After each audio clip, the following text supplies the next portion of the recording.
Hello everyone, welcome back to my channel. Madhu AIIMS Bhopal में आपका स्वागत है। तो इस वीडियो में देखेंगे पेपर पैटर्न क्या रहने वाला है एम्स बीएससी नर्सिंग और एम्स पैरामेडिकल्स के लिए। नंबर ऑफ क्वेश्चंस क्या रहेंगे, ड्यूरेशंस क्या रहेंगे एग्जाम का, ये सब इन सब चीज़ों के बारे में बात करेंगे और एग्जाम सेंटर क्या क्या रहेगा। तो ठीक है, चलिए हम लोग आगे की तरफ बढ़ते हैं वीडियो में। देखिए यहाँ पर लिखा हुआ है कि scheme of competitive exams, test centre and procedure for selection. मतलब कि क्या स्कीम है, जो भी आपका एक कंपटीशन वाला एग्जाम हो रहा है, और टेस्ट सेंटर कहाँ पर होगा और क्या प्रोसीजर है सिलेक्शंस के लिए। ठीक है, चलिए ठीक है। देखिए, admission will be made entirely on the basis of performance of candidate at the entrance examination. मतलब कि ये जो भी सिलेक्शन होगा, कैसा आप परफॉर्मेंस करते हैं एग्जाम में, मतलब कि आप कितना नंबर ऑफ क्वेश्चंस करते हैं अच्छे से। और इसमें और भी सब बहुत सारे क्राइटेरियाज रहते हैं, जैसे कि मैं भी बता दूं, यहाँ पे तो नहीं मेंशन है बट आगे मेंशन होगा कहीं ना कहीं कि जैसे कि आपकी एज की भी क्राइटेरिया होती है। अगर कोई ओल्डर कैंडिडेट है आपसे, जैसे कि मान लीजिए कोई 17 ईयर का है, कोई 18 ईयर का है, तो 18 ईयर वाले को ज़्यादा प्रायोरिटी दी जाएगी 17 ईयर से वाले को, अगर दोनों का मार्क्स सेम है तब। अगर दोनों का नंबर अगर सेम पाए हैं एग्जाम में, तो उन दोनों के लिए, दोनों को अगर जिसकी एज ज़्यादा रहेगी उसको पहले सीट दी जाएगी, उसके बाद से कम एज वालों को सीट दी जाएगी। दोनों का नंबर अगर सेम आ रहा है एग्जाम में तो यह है एक इन्फॉर्मेशन वाली बात है। ठीक है, तो मैंने यहाँ तक बता दिया। Format that if any application provided false information solely for the purpose of appearing in the examination for a practice and other purpose, that application will be debarred from the AIMS examination in the future। मतलब कि आप अगर कोई भी चीज़ें अपनी इस exam में बैठने के लिए गलत भरते हैं तो आपके उसके लिए आपका वो सही नहीं है आपके लिए, ऐसा ही बता रहा है। फर्दर ऑल सेलेक्टेड कैंडिडेट में be verified with the various data. मतलब कि जो भी कैंडिडेट सिलेक्शन होगा, उनका जो भी डाटा फिल किए रहेंगे आप फॉर्म में, एप्लीकेशन फॉर्म में, वो सारी डाटा को क्या किया जाएगी, वेरीफाइड की जाएगी। Therefore all applicants are required to fill this application accurately. मतलब कि पूरा मिलाकर के क्या कहना है इसका कि आप जो भी फॉर्म को फिल कर रहे हैं आप एक्यूरेटली फिल करिए। मतलब कि जो सच इन्फॉर्मेशन है, करेक्टली इन्फॉर्मेशन है, उस करेक्टली इन्फॉर्मेशन को आप फिल करिए। अगर कोई भी आप रॉन्ग इन्फॉर्मेशन को फिल करते हैं तो उससे आपका ही नुकसान होगा, उससे आपको कोई फ़ायदा नहीं होगा। इसलिए आप जो भी इन्फॉर्मेशन भरें वो सही भरें, वो आपके लिए होगा, क्योंकि वो सारी चीज़ों को क्या किया जाता है, वेरीफाइड किया जाता है। अब तो सब कुछ ऑनलाइन हो गया है, तो इसलिए सारी चीज़ें को क्या करें, करेक्टली भरें। फिर देखें आगे, देखें the seat will be filled strictly on the merit on the basis of the mark secured by the candidate at the entrance examination conducted by the institute. वही मतलब कि जो भी वो मार्क पाएगा उसके बेसिस पे उसके कैंडिडेट को सीट दी जाएगी। The entrance examination will be conducted in Hindi and English language. ठीक है, देखिए यहाँ पे बहुत सारे बच्चे मतलब डाउट में रहते हैं कि एम्स है तो बस इंग्लिश में रहता है। नहीं, देखिए यहाँ पे कि हिंदी में भी रहता है और इंग्लिश में भी रहता है, दोनों लैंग्वेज है। लेकिन एक चीज़ है इसमें, अगर आप हिंदी का ऑप्शन सेलेक्ट करते हैं एग्जाम के लिए तो आपको वहाँ पे हिंदी और इंग्लिश दोनों ऑप्शन मिलता है, दोनों लैंग्वेज वहाँ पर रहेगा साइड में। मतलब एक साइड में अगर आपकी प्रायोरिटी हिंदी है तो पहले हिंदी रहेगा, फिर साइड में वहीं पर इंग्लिश लैंग्वेज भी रहेगा। लेकिन वहीं पर आप इंग्लिश लैंग्वेज सेलेक्ट करते हैं तो वहाँ पर बस आपको इंग्लिश का ही लैंग्वेज रहेगा। मतलब कि पूरा पेपर आपका इंग्लिश वाले लैंग्वेज में रहेगा, हिंदी आपको नहीं अवेलेबल होगा। लेकिन आप हिंदी सेलेक्ट करते हैं तो इंग्लिश और हिंदी दोनों लैंग्वेज वहाँ पे अवेलेबल रहता है, क्योंकि कभी कभी कुछ चीज़ें हिंदी में क्लियर नहीं हो पाती तो फिर वो इंग्लिश, क्योंकि इंग्लिश में सारे पेपर इसमें ये रहता है कि अगर कोई मिस्टेक हो जाता है हिंदी लैंग्वेज में तो इंग्लिश लैंग्वेज में वो सही चीज़ें लिखी रहती है वहाँ पर। तो इसलिए इंग्लिश लैंग्वेज का है मैंडेटरी, आप हिंदी लैंग्वेज सेलेक्ट करते हैं तो ठीक है। देखिए, entrance examination for the BSc nursing and BSc, ठीक है, बीएससी नर्सिंग के लिए कि name of examination BSc nursing के लिए all major city of the India, जो भी मेजर सिटी है इंडिया के वहाँ पर होगा सेंटर्स एग्जाम के। Entrance examination for BSc paramedical courses for all participating AIIMS will be conducted in the following cities. मतलब कि जो भी पैरामेडिकल कोर्सेज के लिए जो भी अप्लाई करेगा कैंडिडेट, उसका एग्जाम सेंटर कहाँ कहाँ पर रहेगा। देखिए, आप गुवाहाटी सेंटर तो क्या है, गुवाहाटी में सेंटर रहेगा इसका, पटना में है, रायपुर में है, चंडीगढ़ में है, दिल्ली में, बेंगलोर में है और त्रिवेंद्रपुरम में है, मुंबई में, भोपाल में, भुवनेश्वर में, जोधपुर में। और ये यहाँ पे क्या दिया है, साइड में कोड दिया हुआ है। मतलब कि जो भी सिटी का नाम दिया हुआ है उनका यहाँ पे साइड में कोड भी दिया हुआ है। तो एक कोड नाम है सेंटर का। फिर हो गया, देखिए भुवनेश्वर हो गया, जोधपुर हो गया, चेन्नई हो गया, देहरादून हो गया और कोलकाता हो गया। तो ये इतने सारे हैं एग्ज़ाम सेंटर पैरामेडिकल्स के लिए। फिर हम लोग आगे चलेंगे। देखिए, the scheme of entrance examination for each courses is under the BSc honours nursing common to all AIIMS. मतलब कि जो भी बीएससी नर्सिंग की एग्ज़ाम होगा सारे वो कॉमन होगा सारे एम्स में। मतलब कि ऐसा नहीं है कि एक एग्ज़ाम एक एम्स में एडमिशन के लिए अलग पेपर होगा, उसमें अलग नहीं, ऐसा कुछ भी नहीं है, सबके लिए एक रूल है। तो देखिए लिखा है एक पेपर होगा फॉर 2 आवर्स ड्यूरेशन। एक पेपर होगा 2 घंटे के लिए और कंसिस्टिंग ऑफ 4 पार्ट्स, मतलब कि 4 भाग में डिवाइड होगा। और क्या रहेगा, कंटेनिंग ऑब्जेक्टिव टाइप, मतलब कि मल्टीपल चॉइस क्वेश्चन रहेंगे इसमें, with distribution of marks as under.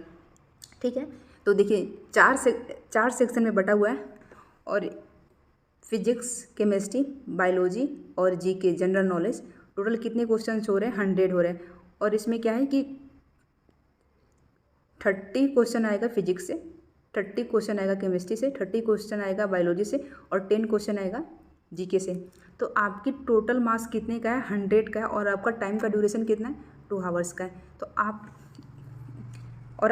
मतलब देखिए इस बात से आपको बिल्कुल भी ऐसा मतलब बच्चे सोचते हैं बायोलॉजी के अक्सर जिनकी फिजिक्स वीक होती है कि हम केमिस्ट्री और बायोलॉजी में अच्छा कर लेंगे और फिजिक्स में कम भी करेंगे तो मेरा सिलेक्शन हो जाएगा।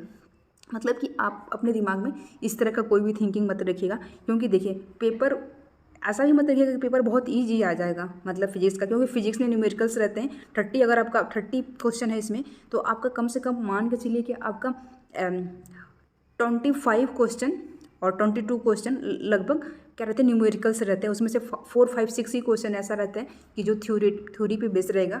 और ऐसा मान लीजिए कि यहाँ पे मतलब 10 ही क्वेश्चन ऐसे होंगे जो इनको करने में थोड़ा टाइम नहीं लगता है, बाकी सब क्वेश्चन करने के लिए थोड़ा सोचना पड़ता है, टाइम जरूर लगता है। और केमिस्ट्री का भी ऐसा ही है। तो इस सब मैंने एक बताया था कैसे आप करें प्रिपरेशन इनका। तो जैसे कि मतलब आप केमिस्ट्री में क्या करिए, सबसे पहले इनऑर्गेनिक करिए, ऑर्गेनिक करिए, उसके बाद से फिजिकल केमिस्ट्री के क्वेश्चन को करिए। बायोलॉजी में आप दोनों पोर्सन स्ट्रॉन्ग रखना है। पहले आप 12th का पोर्सन कंप्लीट करिए, फिर 11th का पोर्सन कंप्लीट करिएगा। और 11th से भी क्वेश्चन आते हैं, ऐसे नहीं कि 11th से क्वेश्चन नहीं आते। 11th की पार्ट की जो बायोलॉजी है वहाँ से भी क्वेश्चन आते हैं।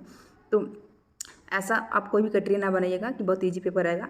आप ऐसा मान के चलिएगा नीट के लेवल के से कम नहीं रहता है, उसी के आसपास का इसका भी लेवल रहता है। ठीक है, तो आपको ये बात समझ में आ गई होगी।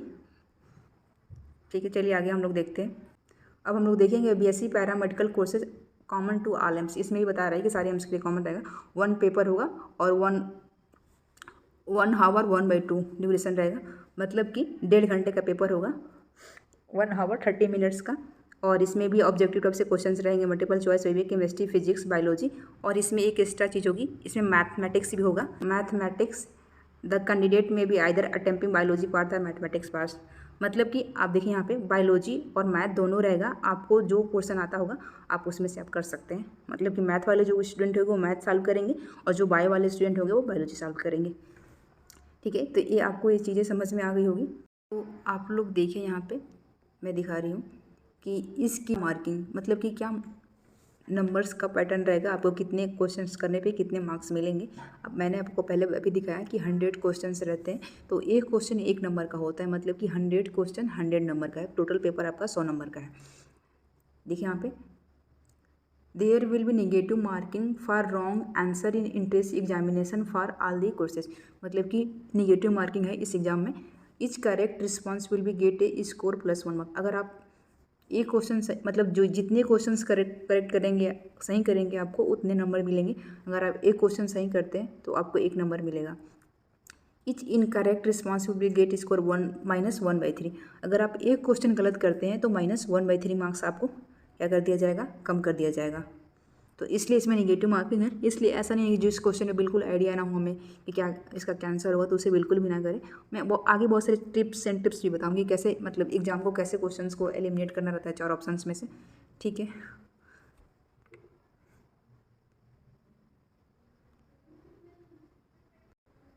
तो आप देखिए इसमें कि अगर आप नेगेटिव मार्किंग है आपका, अगर आप एक क्वेश्चन गलत करते हैं तो 1/3 मार्क्स क्या होता है, कट जाते हैं। इसका मतलब यह है कि अगर आप 3 क्वेश्चन करेंगे तो आपका 1 नंबर कम होगा, यानी कि 3 क्वेश्चंस को आप गलत करेंगे तो आपका 1 नंबर रिड्यूस हो जाएगा, जो आप भी टोटल नंबर पाए रहेंगे उसमें से।